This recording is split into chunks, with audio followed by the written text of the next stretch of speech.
Gentleman yields back. With that, gentleman from Indiana, Mr. Shreve, is recognized for 5 minutes. Thank you, Mr. Chairman.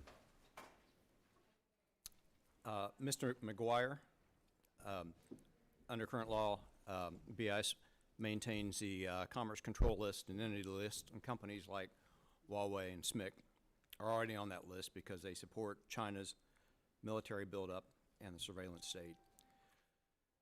But here's a hole, and this is in agreement with and in furtherance of the points that our Chairman Emerita made a bit earlier.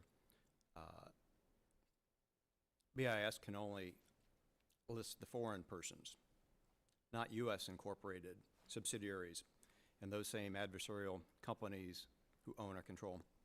So a Huawei or a SMIC subsidiary sitting on our soil can legally acquire sensitive technologies and funnel them right back to China.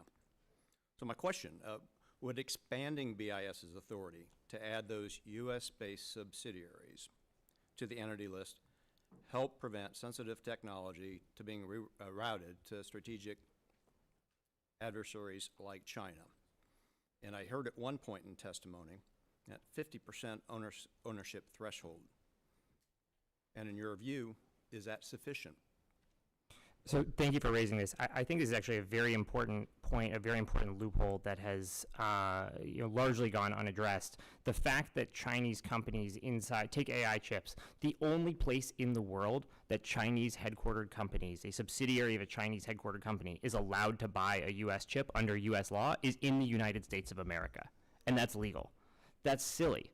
Right? Like, that should absolutely be restricted. The reason it's not is because export control authorities can't govern, as you noted, sales inside the United States. Now, there are other ways that BIS might be able to resolve this, specifically with ICTS authorities that restrict transactions inside the United States, so you might not need to use export controls. That said, one way or another, covering this gap and also having Congress codify the authority to cover this gap, whether it be for Huawei, SMIC, or kind of any entity that is covered by export controls or other sanctions inside the United States, is a critical part of our regime that we absolutely need to cover. Just to follow up on that, yes, the other authority within BIS, the Information Communication Technology Supply Chain Authority, would be able to address the in-country activity you're referring to, and then to the extent that company or any other company wanted to send something back to their mothership, whether it's a toothbrush or semiconductor technology, would already be prohibited by existing controls. So the two have to work together to address your objective. I appreciate that. Mr. Wolf, enforcement, of course, is critical, and that's what we're largely talking about today, but BIS officials wear a second hat. They're the ones charged with helping U.S. companies understand and comply with these rules, and they coordinate with partners who share our national security priorities, and coordinating with trusted partners to strengthen our security. But given the scope of that mission, and this is in furtherance to Mr. Perry's point, should Congress consider increasing BIS's resources so they can actually execute on those responsibilities? We know there are 2 export control officers, but if you agree with this line of question, which I think you do, can you add some color as to what materially that expansion of resources might look like so we could execute on that mission that BIS is charged with, which is twofold?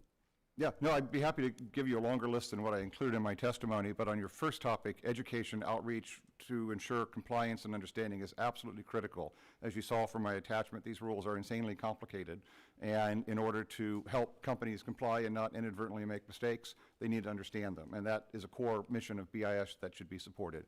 With respect to the overseas officers, you could add 100 more officers overseas to do end-use and end-user checks, but until you can get buy-in by foreign governments of a common security objective, you're never going to be as effective at adopting the goals that we're all just describing today. So really working with the allies is key, and as the chairman mentioned at the beginning and others, the impact of the rare earth issue is limiting the ability of the U.S. government to do some of that work right now, as evidenced by the pullback on the affiliates rule and some of the other activities that have occurred. So supply chain independence with respect to rare earths is critical.